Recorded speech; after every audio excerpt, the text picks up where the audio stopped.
안녕하세요. 오늘은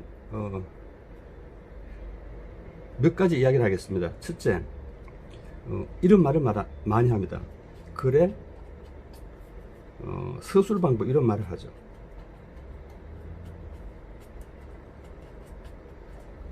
그 다음에 그래, 서술 방법의 진술 방법이라는 말도 듣게 됩니다.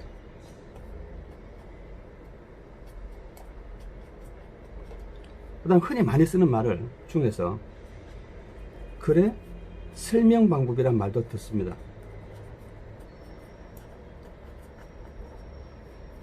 그 다음에 글의 구성 방법이라는 게 있어요.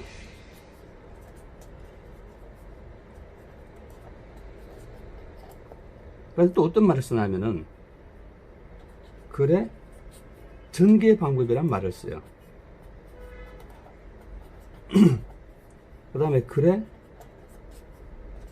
논리 전개 방식이란 말 씁니다.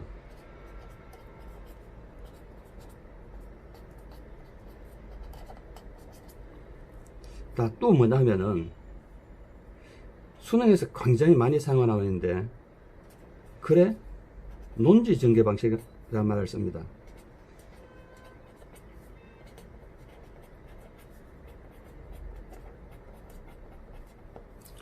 근데 이제 이 중에서 여러분들이 그 시험이라든가 알아야 될 가장 기본이 뭐냐 하면은 이 서술 방법이고, 그죠? 예.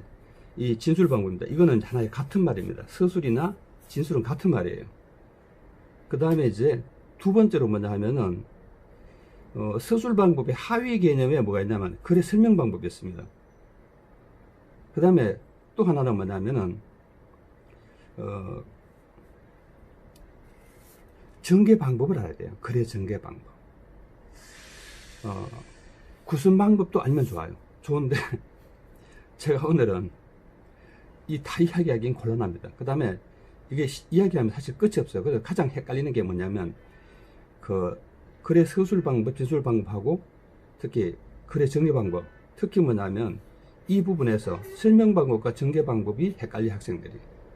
교사들도 이제 교사나 뭐 수험들 보면은 그걸 헷갈려 하는 것 같아요.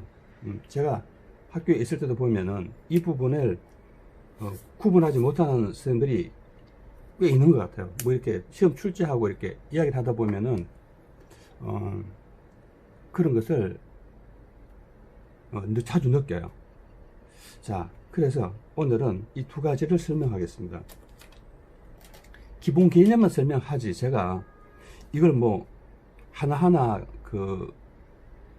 뭐 예시를 들어가면서 하고 이러지는 않을 겁니다. 제가 뭐 지금 어떤 자료를 보는 게 아니라 제 머릿속에 떠오르는 대로 그대로 설명을 합니다. 자, 이렇게 볼 수 있어요. 글에 서술하고 진술이란 말은 거의 같이 사용하고 있습니다. 진술하고 거의 같은 개념으로 사용하고 있어요. 그래서 여러분들이 만약에 가장 기본적으로 장문 교과서죠. 고등학교에서 나오는 장문 교과서를 다 보면 이 관점에 서술을 하고 있어요. 그럼 이 말은 무슨 뜻이냐 하면은 교과서 금정위원들 자체가 기본 이렇게 책을 쓰라고 안을 알려줍니다. 그 안을 알려줄 때 그 안에 기본 개념이 그렇게 나와 있다는 뜻이에요. 자, 그래서 이렇게 보면은 크게 이제 네 가지로 이야기를 합니다. 요거는 제가 이전에 강의에서도 살짝 이제 이야기가 한 바가 있는데 크게 네 가지를 나눕니다. 첫 번째가 설명입니다. 두 번째가 논정이에요. 세 번째가 뭐냐면 서사가 있고, 네 번째가 묘사가 있습니다. 그런데 이제 약간 이제 꼼꼼하게 따지면은 왜 이렇게 나누지? 하는 부분이 문제가 생겨요. 근데 이렇게 나누는 방법에 사실은 문제가 있는 거예요. 기본적으로. 우리가 나누면은, 여러분 이제 나눈다는 말 자체가 그냥 나누면 안 돼요. 왜냐하면은 무언가를 이렇게 나눌 때는, 그렇죠? 무언가를 이렇게 나눌 때는 여기 중요한 게 있어요. 기준이 있어야 돼요. 기준이 누가 봐도 객관적이어야 돼요. 그런 객관성이 결여되면 이제 문제가 발생하는 거죠. 얘도 마찬가지입니다. 그러면 글의 진술 방법이라는 용어를 쓸 때, 글의 진술 방법에는 설명, 논증, 서사, 묘사가 있다, 이렇게 얘기할 때 기준이 뭐니라고 물으면 기준을 대답할 수 있어야 돼요. 이게 문제가 되는 거죠. 자, 그럼 뭐예요? 기준이 있긴 하죠. 먼저 예는 있잖아요. 이해를 목적으로 해요. 왜? 설명이니까. 좀 더 다르게 이야기하면 설명문이라는 것은 듣는 이거나 보는 사람에게, 그러니까 이제 청자나 독자죠. 청자나 독자에게 정보를 전달하여서 이해를 시키는 게 목적입니다. 정보를 전달하기 위해서는 글의 구조가 있는 거예요. 일정한 구조가 있는 거예요. 그렇죠? 그건 설명문의 구조를 말하는 거죠. 그러니까 이 설명문은 뭐냐면은 첫째 단계가 뭐냐면 어떤 정보가 자기한테 있는 거예요. 정보가. 그 정보는 누구한테 있냐? 글 쓴 이게 있죠. 아니면 말하는 이에게 있는 거예요. 말하는 이. 이 사람이 정보를 가지고 있습니다. 그럼 이 정보를 어떤 과정을 거쳐요. 이게 바로 뭐냐면 설명문의 뭐가 되는 구조가 되는 거예요. 이해가 되시죠? 여러분, 설명문의 구조는 가장 기본적인 데가 뭐라고 그랬습니까? 주제문과 뒷받침 문장이죠. 이게 이제 가장 기본적인 거예요. 뒷받침 문장이 있는 거예요. 이게 이제 구조 중에 하나일 뿐이에요. 그럼 어떤 이런 정보를 전달하기 위한 어떤 구조를 통해서 요거는 뭐냐면은 이해를 시키는 과정이에요. 그쵸? 네. 요걸 하면은 이제 이런 구조가 있는 거죠. 그럼 이런 과정을 통해서 완벽하게 이해를 하는 거죠. 그럼 좀 더 이 과정은 뭐냐면은 전달의 구조입니다. 이해가 되시죠? 이게 하나의, 이해는 누가 하느냐? 듣는 이죠. 보는 이죠. 듣는다는 것은 말에 대한 개념이고, 보는 것은 문자에 대한 이야기입니다. 이렇게 해서 설명문이 이루어지는 거예요. 그러면 논증은 뭐냐? 여기에 주장이 있는 거예요. 주장이. 주장은 뭐냐면 역시 이제 여기도 뭐 하는 거예요. 역시 여기도 같습니다. 글 쓰는 이가 있고 말하는 이가 있어요. 그럼 이 사람, 여기에서는 이 주장하는 글에서는 주장하는 이겠죠. 기본적으로 주장하는 사람입니다. 이 주장하는 사람이 이제 이 사람도 역시 말의 구조가 있고 글의 구조가 있죠. 그럼 얘들은 뭐냐 하면은 어떤 글이 주장을 하면은, 그렇죠, 이 주장하는 말이 사실 주제문이 되는 거예요. 이 주장을 하면 여기에 대한 뭐가 있었다면 근거가 있어야 돼요. 이게 따지고 보면 이제 뒷받침 문장이 되는 거죠. 따지고 보면. 이해가 되시죠? 그러면 이 사람은 왜 주장을 하냐? 이 사람은 목적이 있는 거예요. 그러니까 이런 것을 우리는 뭐라고 이야기하면은 설득 구조라고 이야기합니다. 설득 구조.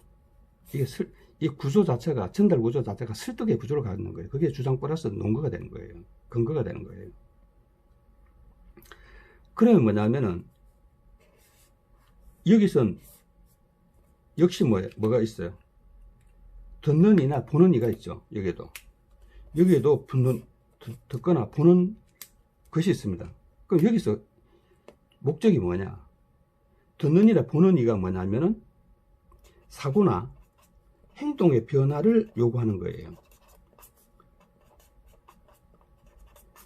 설득당했다는 것은 사고가 바뀌었다는 것이고 행동입니다. 설득당했다는 것은 사고나 행동의 변화가 일어난다는 거예요. 물론 여기서 사고가 1차적이고 행동은 2차적이겠죠. 그렇잖아요. 담배 끊는 것이 좋아. 라고, 나도 그렇게 생각해. 하면 생각은 변할 수 있죠. 그렇지만 행동은 변하지 않을 수 있습니다. 어쨌든 이제 이런 구조를 갖고 있는 거예요. 근데 문제는 이거예요. 여기서 얘는 정보를 전달하고 그래서 이해를 시키는 거예요. 정보를 전달해서 이해를 시키는 과정을 거칩니다. 정보 전달을 통해서 이해를 과정을 거쳐요. 이렇게. 얘는 주장을 통해서 뭐예요? 사고와 행동의 변화가 일어나요. 이렇게. 그럼 얘는 뭐 하는 거죠? 이런 질문이 할 수 있잖아요. 그러니까 우리가 이제 넓게 보면은 어떤 글이 크게 두 가지가 있는데, 하나는 뭐냐 하면은 이 구분은 어쩔 수 없이 하는 거예요. 우리는 이런 것들을 뭐냐 하면 비문학이라고 해요. 그 다음에 문학이라는 게 있을 거 아니에요. 이게 문학이라는 게 거예요, 사실은. 예. 그래서 우리 흔히 문학과 비문학으로 나누는데, 이 분법에는 문제가 많죠, 사실은. 비문학이라는 것이 문학이 아니다, 이런 뜻이잖아요. 예. 여러분, 문학과 비문학을 모순적 관점에서 사용한 용어가 비문학이죠. 자, 모순이란 말은 설명하지 않겠습니다.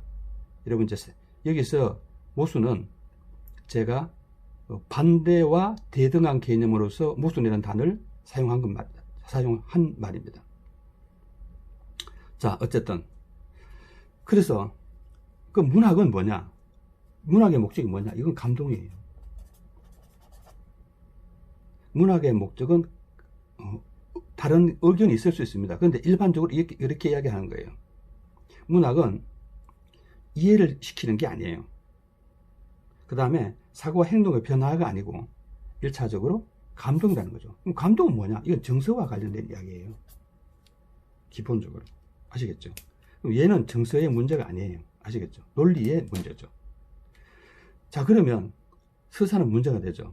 자, 그래서 서사와 묘사는 설명을 하지 않겠습니다. 왜냐하면은 지금 우리가 다룰 것은 여기에 설명의 방법이고 글의 전개 방법과 관련된 이야기이기 때문에 이 부분은 다루지 않겠습니다. 아시겠죠? 기본적인 그 관계만 이야기하겠습니다. 그래서 문학적 어떤 방법 중에서 서사와 묘사가 있는데 이게 과연 이게 설명과 논정과 대등한 개념이 서사냐, 대등한 개념이 묘사하는 것은 상당히 논란의 여지가 있다고 생각합니다. 그런데 이 사람들이 이렇게 생각했겠죠. 서사는 동적이고 묘사는 정적이다. 뭐 이런 식으로 설명을 해서 이런 것을 한 것 같아요. 자, 그러면 제가 이제 조금 더 설명의 종류에 대한 이야기를 하겠습니다. 설명에 대한 어떤 이 과정을 제가 설명을 했죠. 자, 그러면 한번 볼게요. 자, 가장 기본적으로 볼게요. 이제 설명의 방법이 있습니다. 설명의 방법. 즉, 이제 종류와 연결이 되겠죠. 설명은 뭐라고 그랬죠? 정보 전달을 목적으로 해서 이해시키는 거예요. 누구에게? 듣는 이와 보는 이에게. 그래서 설명의 가장 그 대표적인 것이 몇 가지가 있는데, 첫 번째로 뭐냐 하면은 정의를 합니다. 정의. 들어보셨죠? 정의. 그쵸? 예. 그래서 정의가 가장 이제 대표적인 거예요. 두 번째가 뭐냐면 지정이 있어요. 대표적으로. 세 번째가 뭐냐면은 비교와 대조가 있습니다. 왜 얘는 한 묶음으로 이야기하냐면은 대상이 두 개고 기준이 통하기 때문에 그렇습니다. 세 번째가 뭐가 냐면은 구분과 분류가 있습니다. 이것도 같이 씁니다. 왜? 이것도 넓은 의미의 같은 개념이니까요. 그 다음에 네 번째로 뭐냐 하면은 분석이 있어요. 분석도 많이 들어보셨죠? 근데 분석도 사실은 분석이 뭐냐라고 물으면 그걸 이렇게 설명하는 사람들이 참 드물어요. 명쾌하겠다. 아, 이게 분석이다. 이게 참 어렵죠, 그러니까. 자, 다섯 번째가 뭐냐 하면은 유추가 있어요. 유추. 근데 나중에 이제 하겠지만 얘하고는 닮은 점이 많아요. 아시겠죠? 예. 그 다음에 여섯 번째로 뭐냐면은 예시가 있습니다. 예시. 아시겠죠? 그 다음 일곱 번째로 뭐냐 하면은 그 서사가 있고, 여덟 번째 묘사가 있어요. 여러분 당장 있잖아요. 이러면은 헷갈리잖아요. 자, 보세요. 여기에도 서사가 있고 여기에도 묘사가 있는데 얘하고 얘가 뭐가 달라? 얘하고 뭐가 달라? 이런 의문이 생기잖아요. 그래서 여러분 설명 방법으로 쓰여 있잖아요. 서사하고 묘사하고 여기에서 서사 묘사하고 차이가 있는 거예요. 얘는 뭐라고 말했죠? 감동을 목적으로 하는 거예요. 그럼 얘는 뭐예요? 이해를 목적으로 하는 묘사라는 겁니다. 자, 느낌 오시나요? 예. 이러한 차이점이 있습니다. 예. 자, 이제 설명 방법에 대한 어떤 종류를 이야기했어요. 설명 방법의 개념은 여기에 이야기했죠. 여기 위에서. 이게 개념이에요. 설명이란 글쓴이나 말하는 이가 가지고 있는 정보를 정보 전달 구조를 통해서 듣는 이와 보는 이에게 이해시키는 글의 진술 방법, 설명 방법, 이렇게 말할 수 있는 거예요. 이게 뭐예요? 그게 설명이에요. 설명을 정의하는 거예요. 그 다음에 설명의 방법에는 정의, 지정, 비교와 대조, 구문, 분류, 분석, 유추, 예시, 서사, 묘사 등이 있는 거예요. 이해가 되시죠? 이런 것들이 있는 거예요. 그 다음에 이제 한 개씩 알아야 되겠죠. 예. 또 정의를 정해야 되고, 지정을 정해야 되고, 비교, 대조, 구분, 분류, 분석, 유추, 예시, 서사, 묘사를 다시 또 정의를 해야 돼요. 그 다음에 이것이 여기에 설명 방법과 어떻게 다른지를 이해를 하셔야 되고요. 자, 그러면 우리가 아까 이제 왜 아까 이렇게 제가 글을 쓸 때 쓰다가 했잖아요. 접어넣지 이해가 되시죠? 그러면 이제 뭐냐면은 이런 방법을 쓰는데 이제 지우고 우리는 이제까지 두 가지 다뤘어요. 하나는 뭐예요? 그래? 서술 방법을 이야기했고, 서술은 다른 말로 뭐라고 그랬습니까? 진술 방법이라고 이야기했죠. 근데 이제는 뭐를 이야기하냐? 그래? 전개 방법을 이야기하겠습니다.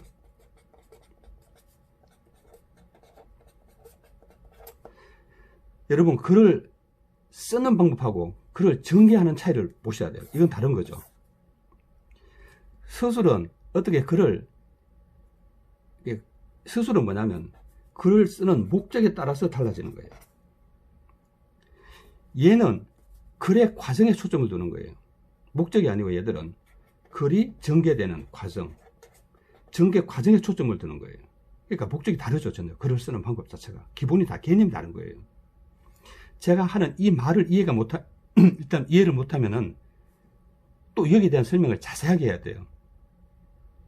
그러니까 여러분들은 그 부분은 혼자 고민을 좀 해보세요.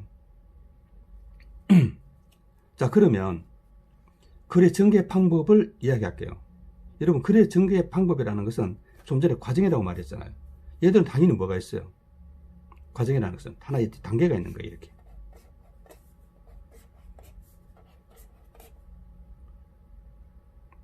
어떤 식으로 글을 전개할 것이냐, 이 과정의 방법에 초점을 두는 거예요. 글을 어떻게 전개하느냐. 얘는 목적에 초점을 두는 것이고. 자, 그러면 글의 전개 방법은 이렇게 적어 볼게요. 글의 전개 방법. 글의 전개 방법은 크게 이렇게 뭐로 나누냐면은 두 가지로 이렇게 나눌 수 있습니다. 하나는 보통 이렇게 이야기합니다. 동태적 방법이라고 이야기합니다. 동태적 방법. 두 번째는 정태적 방법이에요.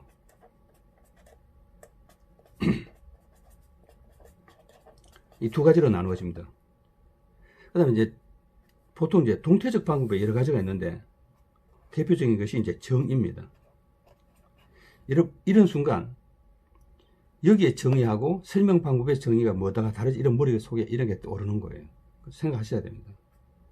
자, 그 다음에 두 번째로 뭐냐 하면은 여기도 비교와 대조가 있습니다. 그 다음에 유추가 있어요. 근데 이거는 두 개를 묶는 경우도 있고 세 개를 통으로 묶는 경우 같이 설명하려고 노력을 해요. 왜냐하면은 전부 다 대상이 두 개씩이에요. 대상이 다루고자 하는 대상이 두 개입니다. 여러분 얘는 뭐예요? 대상이 하나죠. 어떤 대상을 하나를 다루는 게 기본이에요. 그 다음에 세 번째로 뭐냐면은 여기서는 분류라고 이야기하는데 구분이란 말을 쓰지 않습니다. 여기서는 이 부분은 설명하지 않겠습니다. 왜냐하면은 이제 제 갈 길이 뭐니까. 여러분이 이게 여러분 화두입니다. 여러분 생각해보세요. 왜 여기서는 구분이라 분류란 말을 쓰지 구분이란 말을 쓰지 않을까 한번 고민을 해보세요. 그게 공부입니다. 왜냐하면 남들이 다 이야기해 주는 것을 듣고 끝까지 않는 것은 도리어 공부가 아니죠. 그거는. 그렇죠? 예. 자, 그 다음에 보면은 분석이 있습니다. 네 번째로.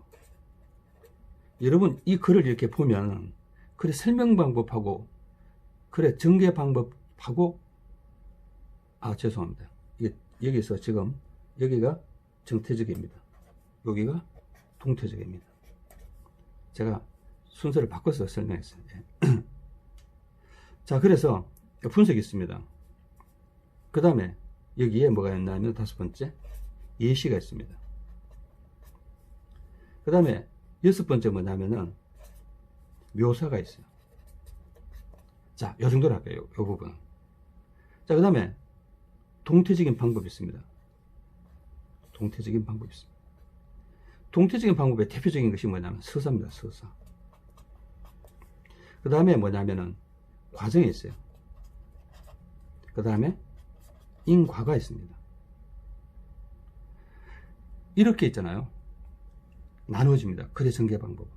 글의 전개 방법 첫 번째 뭐냐면 정태적 방법이 있고 동태적 방법이 있는데 정태적 방법 이런 것들이 있는 거죠.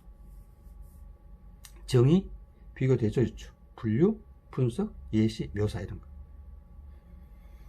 그 다음 동태적 방법에는 서사가 있고 과정이 있고 인과가 있습니다. 이것을 하나하나 다시 정의를 해야 됩니다. 사실은 이제 이렇게 나누어 보면은 지금은 가장 기본 개념에다가 나눈단 말은 분류하는 거죠. 구분하는 거예요. 예. 그래서 그렇구나 라는 것만 알지 더 이상은 알기 어렵죠. 그러니까 하나하나 공부를 따로 해야 되는 거예요. 여러분 이제 이런 질문 할 수 있잖아요. 집이 뭐지 하면 집의 개념을 설명할 수 있고 집의 종류를 설명할 수도 있어요. 종류를 안다고 해서 개념을 아는 건 아니에요. 그건 다른 문제예요. 우리가 집의 종류를 통해서 개념을 추출할 수는 있어요. 그렇지만은 집의 종류 자체가 개념은 아니에요. 자, 그래서 우선 이렇게 이제 하고 나머지는 여러분들 또 각자 공부를 하셔야 됩니다. 공부를 하시다가 끙끙해서 도저히 모르면은 그 부분은 설명을 할 수 있겠죠. 근데 이 많은 것을 다 설명하기는 어렵습니다. 그 다음에 사람마다 뭐 지식도 다르고 사고하는 방법도 다르고 받아들이는 방법도 다 다르기 때문에 각자의 나름대로 영향이 있을 겁니다. 많이 공부하시기 바랍니다. 감사합니다.